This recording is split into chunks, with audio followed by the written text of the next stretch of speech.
نیز ما 2 گیگابایت C70 ویژن داریم که هر 2 خمیر سیلیکوناشون خشک شده و باید عوض بشه و قرار روی یکیشون خمیر سیلیکون گرین GT6 بزنیم که 6.2 وات بر متر کلوین رسانه‌ای گرمایی داره و رو اون یکی ترمال گریزلی هیدرونات 11.8 وات بر متر کلوینی بزنیم که یعنی تقریبا 2 برابر رسانه‌ای گرمایی بالاتری داره. لازم به ذکره که بگم این سرنگ 26 گرمی هیدرونات 2 تومن پولشه. ولی کارتا رو میبندیم و ترمال گریزلی هیدرونات با اون اسم خفن که گرمی 370,000 تومان هم پولشه از گرین 130,000 تومانی باخت و دلیل این باخت به خاطر اینه که این اعداد در واقع مزخرفن و هیچ کدوم نشون دهنده کارایی خمیر سیلیکون نیستن. موضوع اینه که خیلی‌ها میخوان به سادگی با ترمال کانداکتیویتی یا ترمال رزिस्टنس موضوعی یکم پیچیده انتقال حرارت رو بر خودشون معنی کنن و این دقیقاً مثل همون حرف i7 قوی تره میمونه. و خب امروز تو این ویدیو چند تا کارت گرافیک داغ داریم که میخوایم چند تا خمیر سیلیکون رو روشون تست کنیم و ببینیم موضوع واقعاً چیه. داستان کلی این که چرا اصلا اسم خمیر سیلیکونه به خاطر اینه که بیس متریالش در واقع سیلیکونه و این سیلیکون همیشه برای عملکرد بهتر با پودر آلومینیوم، مس، زینک یا چیزای دیگه قاطی میشه که خیلی از این چیزای دیگه در واقع سیکرتن و سازنده بر رقابت اصلا پابلیکش نمیکنن. ولی خب تقریبا 70-80% خمیر سیلیکونای بازار تفاوت اصلیشون توی عنصر سازنده این پودر، مقدار پودر، اندازه ذرات و همینطور کیفیت ژل سیلیکونیه که توش استفاده شده است و این ذرات فلز مقدار رسانه‌ای یا مقاومت گرمایی خمیر رو مشخص میکنن و ژل سیلیکون عمر خمیر که یعنی چقدر طول بکشه خشک بشه. ولی جالبه بگم چیزی که عمر خمیر سیلیکون رو مشخص میکنه فقط مدت زمان خشک شدنش نیست. تقریبا 70-80% عمر خمیر سیلیکون رو پدیده به اسم پامپ اوت افکت مشخص میکنه. چون همه مواد یه خاصیتی دارن به اسم ترمال اکسپنشن و این باعث میشه که تو دماهای بالا حجمشون زیادتر بشه. خمیر سیلیکون زیر CPU و GPU ها هم برای چندین بار پاور سایکل و گرم و سرد شدن هی بزرگ و کوچیک میشن و زیر فشار هیت سینک طی زمان آروم آروم حرکت میکنن و مقدار زیادی ازشون از روی CPU یا کارت گرافیک بیرون میریزه یا تک و توک خالی میشه. حتی سفت و نرم بودن خمیر سیلیکون هم میتونه روی این پدیده تاثیر بذاره. مثلا AMD و اینتل که توی CPU های قدیمی ترشون هنوز از خمیر سیلیکون به جای لیکوید متال استفاده میکردن،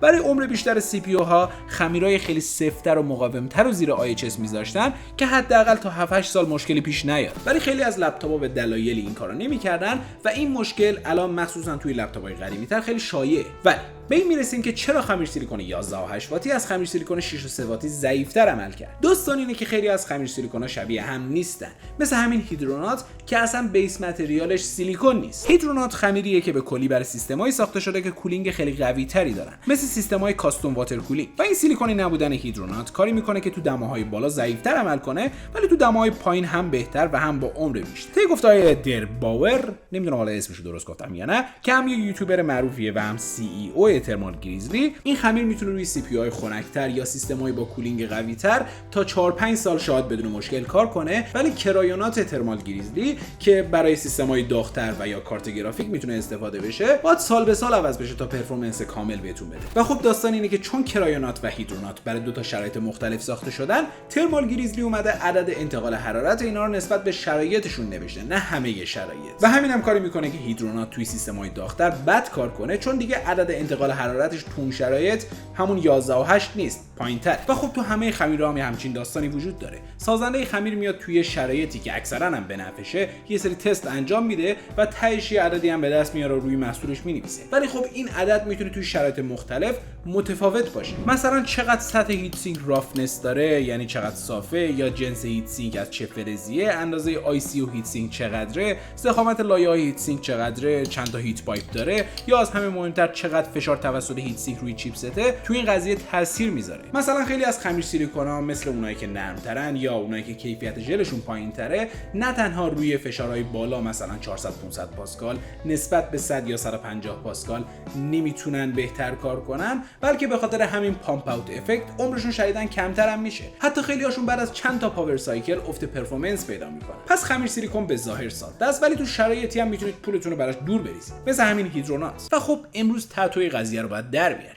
برای این کار خمیر سیلیکون 1 وات بر متر کلوین اولترا کول، خمیر 5 وات بر متر کلوین کولر مستر آیس فیوژن V2، 6.2 وات گرین GT6، 11.8 گریزلی هیدرونات و سر آخر خمیر فوق العاده ناکتوا یا ناکچوا NTH2 رو داریم. و جالبه بگم ناکتوا دقیقاً به خاطر همین مسائلی که تعریف کردم هیچ وقت عدد رسانه‌ای گرمایی رو برای خمیر سیلیکونش ننوشت. به جاش خمیرش سپورت دست یوتیوبرها که اونا خوب یا بد بودنش مشخص کنه. خب منم بعد این مسئولیت خطیر رو به عهده بگیرم. و متاسفانه برای این کار باید کارتای بیشتری رو از ویرجین بودن در بیاریم.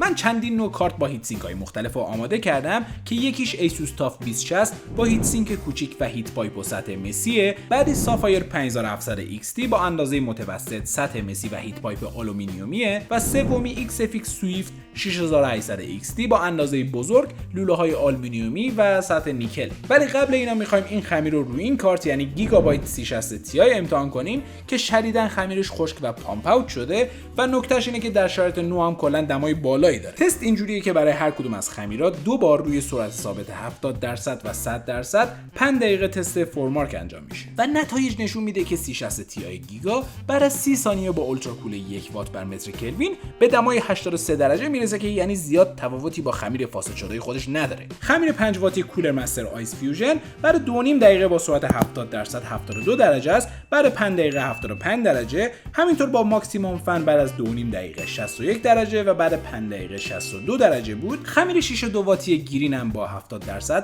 بعد از 2.5 دقیقه 73 و سر آخر تست 75 درجه بود و با سرعت 100% فن 61 و سر آخر همچنان 61 درجه. هیدرونات که متاسفانه بدترین ریزالت رو بین این 4 تا داشت که یعنی رو 70% بعد 2.5 دقیقه 76 و ته 5 دقیقه 81 درجه بود و با سرعت 100% فن هم اول 64 و سر آخر 65 درجه بود. و آخرین خمیرم یعنی ناکتوا NTH2 با سرعت 70% بعد 2.5 دقیقه 70 5 دقیقه 73 و با سرعت ماکسیموم فن بعد از 2.5 دقیقه فقط 59 و ته 5 دقیقه هم 60 درجه بود. خیلی ساده بهترین خمیر ناکتوا بود، بعدش GT6 گرین، بعد کولر مستر و سر آخرم گریزلی. ولی نکته اول اینه که خمیر 6.2 واتی که از 5 وات کولر مستر 24% رسانه گرمایی بالاتری داره توی تست فقط 1.5% تفاوت داشت و همینطور NTH2 ناکتوا که همرده بهترین خمیرهای دنیاست که اسماً بین 11 تا 14 وات بر متر کلوین رسانه گرمایی دارن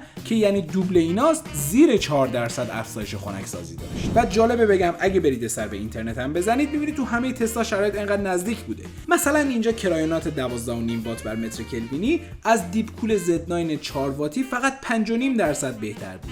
یا اینو بگم که هیدروناتی که تو تست من انقدر ضعیف بود اینجا حداقل وسط بود، چون این تست روی CPU خیلی خنک انجام شده که دماش نسبت به محیط 22 درجه‌ای 30 درجه دلتا داشت که یعنی دماش زیر 60. و دقیقاً به خاطر همین باید بریم سراغ تست دوممون که رو 3 تا کارت گرافیک با شرط متفاوته. همه تست‌ها با سرعت فن ثابت باز انجام میشه که تفاوت سرعت چرخش مختلف کارتا تو نتیجه دخیل نباشه. و این تست فقط روی گرین GT6 معمولی، ناکتوای قوی و هیدرونات متفاوت انجام میشه. روی کارت گرافیک 2060 با هیت سینک کوچیک میتونید ببینید بنچمارک سایبرپانک ته تست دمای 73 رو برای ناکتوا، دمای 75 رو برای گرین GT6 و دمای 77 رو برای هیدرونات گریزلی ثبت کرده که یعنی گرین 2.5% از هیدرونات و NTH2 ناکتوا 2.5% از GT6 بهتر بوده. توی کارت بعدی که سیستم خنکسازیش هم بزرگتر و هم بهتر از این مدل 2060 یعنی سافایر 5700 XT هم ته بنچمارک سایبرپانک به طرز جالبی هیدرونات 62 گرین 61 و ناکتوا 60 درجه گرما داشت. یعنی الان تفاوتشون شده فقط 1.5%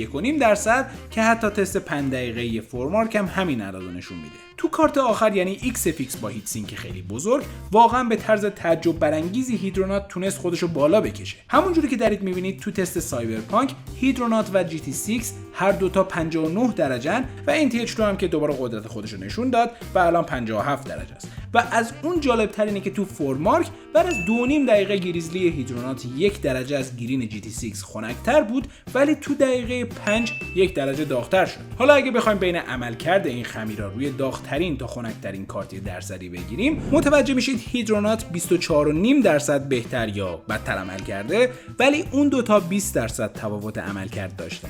یعنی واقعا تا حدی هیدرونات تو دماهای پایین بهتر کار کرده و اینی که بعضی خمیرا متفاوتن واقعیه. کیک بود.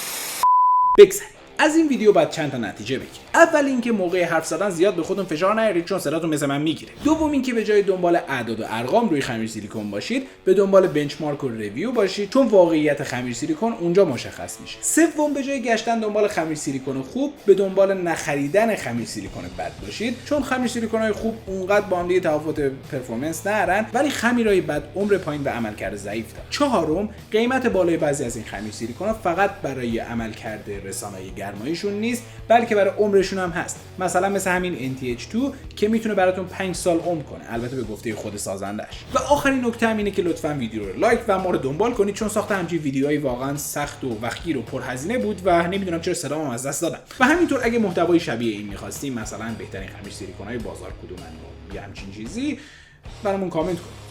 همین. تا ویدیوی بعد مواظب خمیراتون باشید.